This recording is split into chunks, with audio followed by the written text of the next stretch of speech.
3 pieces for representing February 14th from this book. Every event of the year. This is volume 1, January through June. How come you got 3 for one day? Because 2 of them are for Valentine's Day and 1 of them is World Radio Day, which happens to be February 14th. Thank you. Haha. Which Which is... Victory dance, yeah. I'll do my dancing, not like I'm falling over. I'm dancing up over. This is the first one. It's for Aloud World Radio Day. And that is February 14th. Haha. And it's called Video Killed the Radio Star. And so you know, I haven't read this in forever. I have no idea how I'm going to do it, but here we go. This is called Video Killed the Radio Star.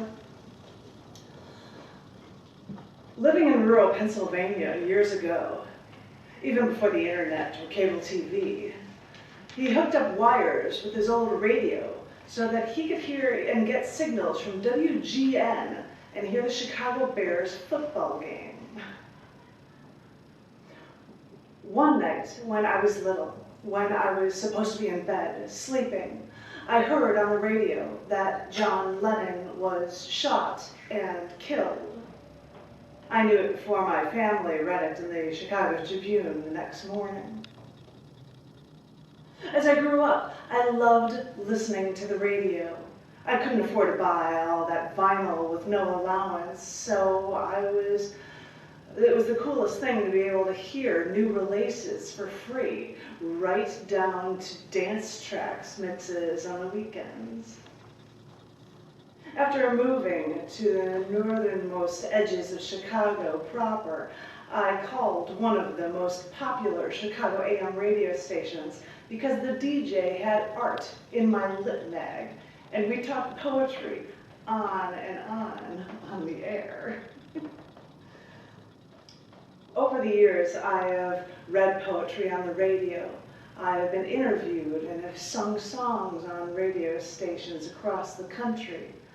And sure, since then I've appeared on TV and have been on YouTube like mad, but still, there's an unending allure to that radio, to have that opportunity for people to judge not on the way you present yourself on camera, but hearing your words, hearing the sound of your voice, broadcast for all to imagine.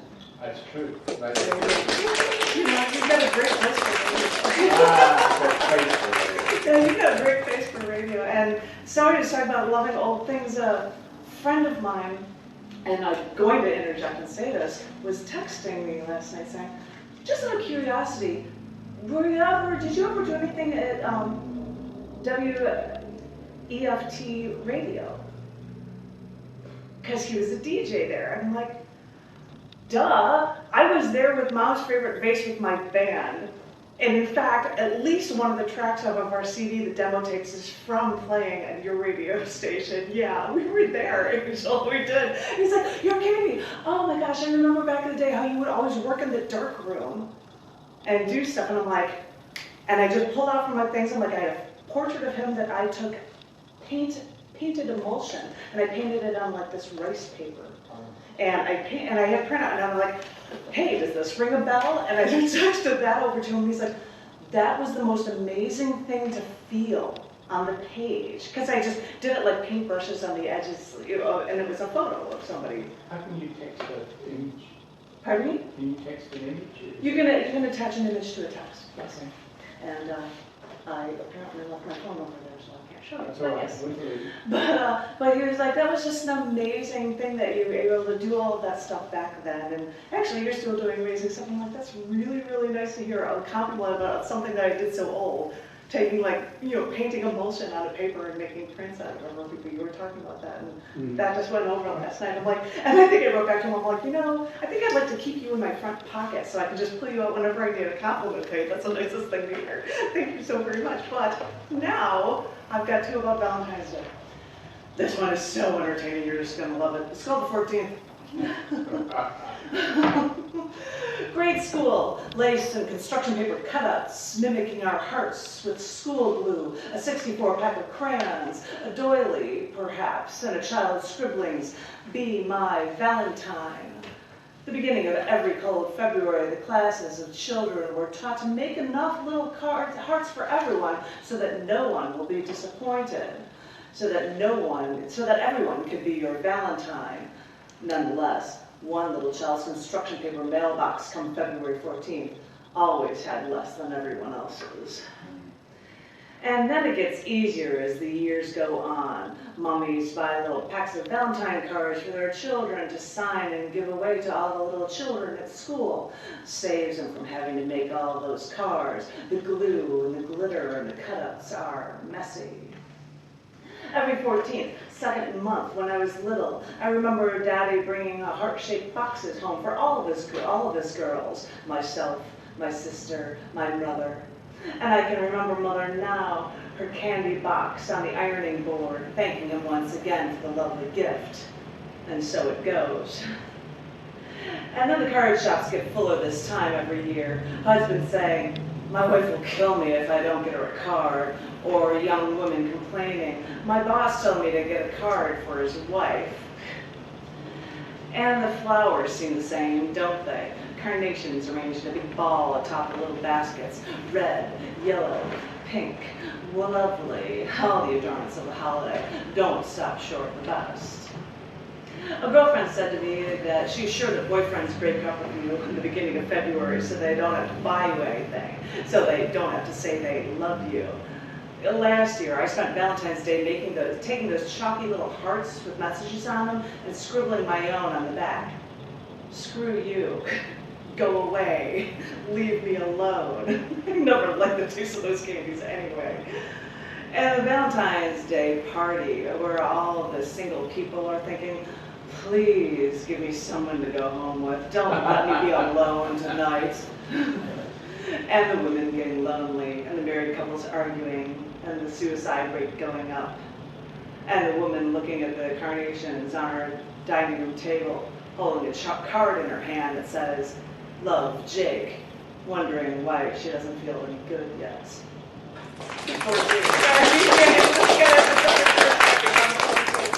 And I said that I wasn't going to read the poem that talks about the massacre, and I was wrong. I'm going to read it. Sorry, Aloud. I might as well get this one out for you. This one. Bring us down. This is an interesting theory about, that everybody thinking this is a big deal for Valentine's Day. This is called Violations in the Name of Love. Yeah. A long time ago, a longtime friend was engaged to the man of her dreams. But she violated their trust when she started sleeping with a coworker. She told me, "I love this guy, but everyone loves my once fiancé." I told her, I hope it works out. Yeah. And apparently it did. Her longtime love forgave her, and the wedding was back on again. And she even asked me to be her bridesmaid, but that's when everything started to go so wrong. I respond to her emails, every single one, and even though I tried to appease, she would still be enraged with me because I believed in truth. So according to her, apparently honesty wasn't one of the tenets for being a friend. When I saw that there was no way this friend could ever be moral or honest with her fiancé to the man that she'd marry or even to herself, that's when I ended the friendship. We were no longer friends, but because of our past, she invited me to her wedding. I didn't go to the church. It seemed their lack of morality the church seemed kind of ironic for me. But I went to the reception on February 10th. Did like everyone else and complimented the bride. But they played country music, which isn't my style. So even though there was snow outside the reception hall doors, I went outside to dance with my love in the snow when the music might be then less muted. A minute or two after dancing, an old man walked outside and asked if he could cut in.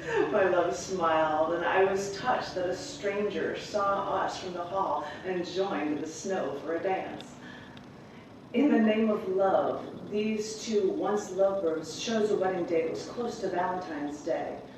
But 3 different men bearing the name were all murdered centuries before that date meant love. I suppose it makes me smile knowing that my parents were married on February 18th for Valentine's Day. But I should remember that the Valentine's Day before my dad was born was the Valentine's Day massacre with Al Capone in my hometown killing 7 guys from the other side. Because sometimes Valentine's Day isn't pretty. And even though my one-time friend married near this date, there was only another sign to me that this marriage wasn't going to last. Years later, I hear from another friend that remained her bridesmaid that she's divorced now. She should have known that violations in the name of love would never lead to happiness. Violations of that nature, no matter your implied intention, will never set you free where true love is meant to be. Thank you.